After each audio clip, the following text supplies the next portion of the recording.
हाथरस की घटना है उस पे वो बहुत ही दुर्भाग्यपूर्ण है और बहुत ही हृदय विदारक है। और ऐसी घटनाएं जब घटती हैं तो बहुत ही कष्ट होता है और हृदय को कष्ट भी है। और बड़ा मतलब बहुत बड़ी घटना घटी है, हताहत हुए हैं। और ये सत्संग के दौरान चूँकि सत्संग हो रहा था, वो सत्संग एक बार नहीं, वो कई बार से चल रहा था, कई कई बार वो सत्संग चलता था।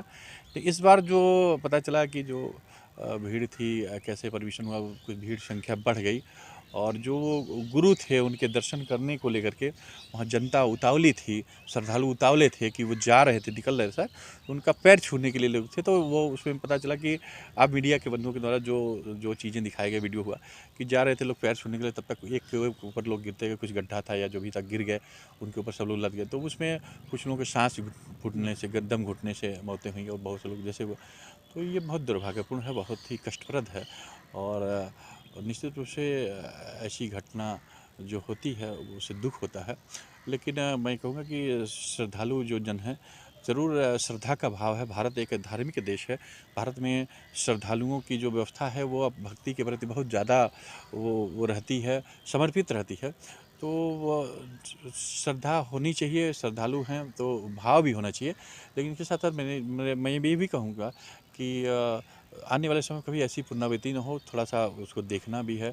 और बहुत ही मतलब हिम्मत के साथ अपना धार्मिक काम भी करना है और अपने जान की भी रक्षा करनी चाहिए। जिस तरह से इस घटना घटी है तो इसकी जिम्मेदारी आप किसकी है?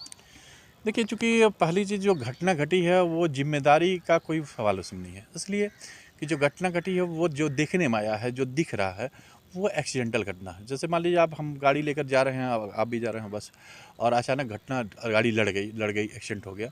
सेम वही घटना है।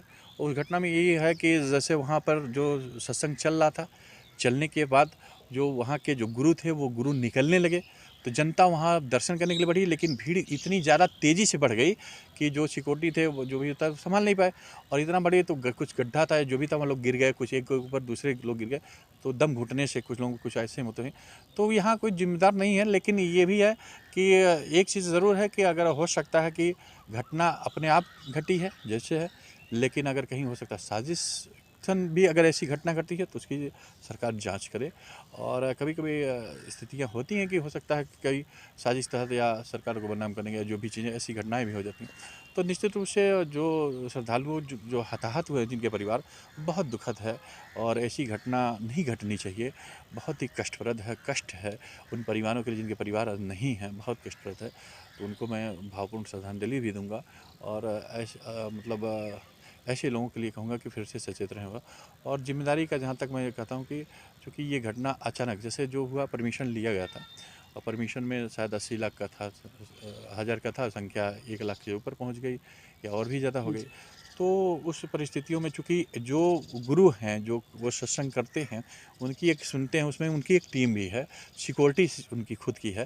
तो उस सिक्योरिटी के चक्कर में उनको वो खुद देखते हैं, प्लस प्रशासन के लोग भी वहाँ थे। लेकिन चूँकि परमिशन कम था तो शंशार पुलिस थी और उससे ज़्यादा संख्या में लोग पहुँच गए। तो उनके जो लोग हैं वो देखते रहते हैं, हमेशा होता रहता। लेकिन ये घटना अचानक से घट गई, तो ये घटी और इतने लोग हताहत हुए, तो ये बहुत कष्टप्रद है। और निश्चित रूप से खेद व्यक्त करता हूँ। और उन पुनः जो है उन मृत आत्माओं को अश्रुत श्रद्धांजलि देता हूँ और उन दुख की घड़ी में ईश्वर से प्रार्थना करता हूँ कि उनके परिवार को सहन शक्ति प्रदान करें और एक दुख की घड़ी में संबल दें। तो ये ईश्वर से मेरी प्रार्थना है। और मैं शायद इसको बहुत मतलब ये नहीं कहता कि ये जिम्मेदार है, वो जिम्मेदार है। एक अचानक घटना ये घटी है।